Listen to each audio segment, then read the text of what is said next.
জাহান্নাম যখন পরিদর্শন করতেছিলাম, আতাইতু লাইলাতা উসরিয়া বি আলা কওমিন, জাহান্নামের এক পর্যায়ে আমি দেখলাম কিছু মানুষ, বুতুনহুম কাল বুয়ুতে, তাদের পেটগুলো বাড়ির মতো, তাদের পেটগুলো বিশাল বিশাল বাড়ির মতো, তাদের পেটের চামড়াগুলা গ্লাসের মতো, ভিতরে কি আছে সব দেখা যায়।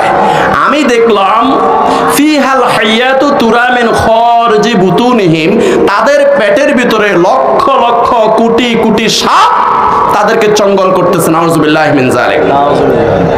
ফাকুলতু মান হাউলা ইয়া জিবরাইল আলাইহিস সালাতু ওয়াস সালাম, তখন আমি নবী মুহাম্মদ রাসূলুল্লাহ সাল্লাল্লাহু আলাইহি ওয়াসাল্লাম জিবরাইল আলাইহিস সালাতু ওয়াস সালামকে জিজ্ঞাসা করলাম, ভাই জিবরাইল এরা কারা?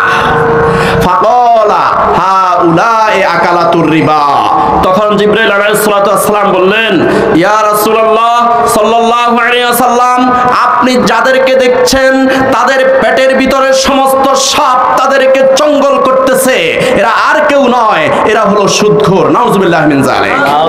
এত কঠিন শাস্তি আমার ভাইয়েরা, এই জন্য খুব সাবধান হতে হবে।